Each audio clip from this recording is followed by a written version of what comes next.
The thing we really wanted to do was give the player decisions to make, give the player choices, and have some consequences to those choices. And some have lightweight or subtle consequences, and some are purely aesthetic. Choice matter because in the media video game, you can make choices where the movies doesn't allow you to make choices. So having the consequences to what you do and seeing how the simulation deals with your choices, it feels like the player has full ownership of his experience.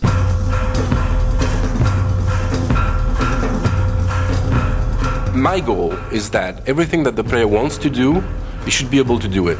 As you can go everywhere, then it has to be functional everywhere. If he sees a door, it's an openable door. If he sees a roof, he should be able to climb there, and he knows that this is a valid path.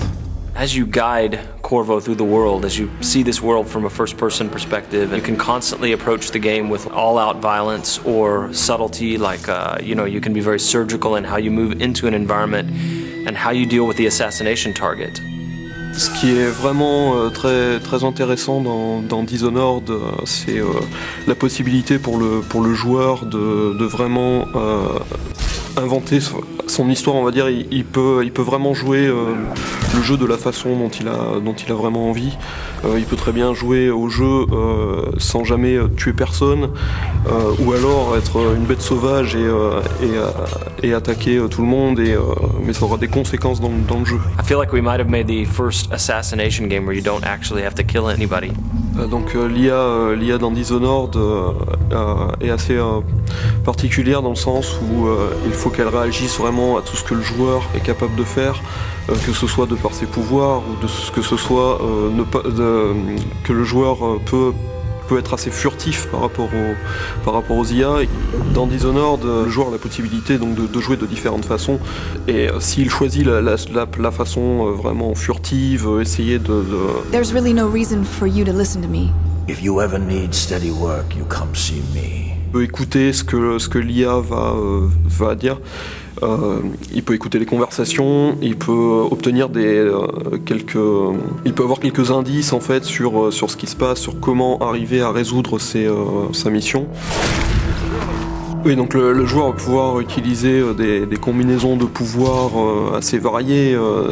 Par exemple, donc il va pouvoir arrêter le temps, commencer à utiliser l'arbalète pour tirer sur les différents ennemis. Les flèches vont prendre le cours normal du temps, tous les ennemis dans la pièce vont mourir.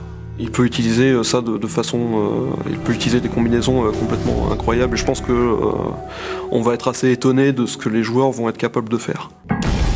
So when people play Dishonored, and once in a while they figure out something that just feels utterly creative to them and that they wouldn't have expected to be able to do in the game, that is a magic moment for us. That's what we live for. I watched a guy the other day do something I'd never seen in Dishonored before. He was running away after killing off a couple of high-profile assassination targets, 2 members of parliament, and he was up high on a balcony. And the jump would have killed him because it was maybe 4 stories up, but he had the possession power. And in our game, when you possess somebody, it's not like you leave your body behind and possess them with your mind. It's a corporeal thing, so you move physically into them, and then you pilot them around. And so he jumped off of this balcony 4 stories up and plummeted to the ground, and I thought he was going to die. He was on the pavement next to the river, but he was angling for this guard that was walking a patrol down there, and as he got close to the guard, he activated the possession power and moved into the guy, and it kills the inertia of the fall, and he lived and walked past the other guards who didn't know anything was wrong. And that is a moment you can't have in another game. What's happening? Once a programmer came back to us and he shot a little video of something that was really fun he wanted to show us. So what he did was that he summoned a set of rats, then he froze time, then he pulled out the spring razor, which is this kind of mine that you can stick to things. So he could actually froze the rat, stick the mine to the rat, then he possessed the rat, and then he moved the rat around and close to a guard and ejected as the mine exploded. I think what is special to Dishonored is that the moment-to-moment emotion is great. In a shooter, for example, you know that shooting at a guy will kill you, and you have to take cover and progress and well. But in Dishonored, you can combine things in a way that even the result can be unpredictable. For us, the thing that is a thrill is whenever we are surprised by the game. We see that for the first time, like a character responding to something, all those powers will chain together, and still the simulation works. For us, it's really mind-blowing. What I like to do when I'm playing games, to share experiences. Every player experience would be pretty different. I would love the player to feel that.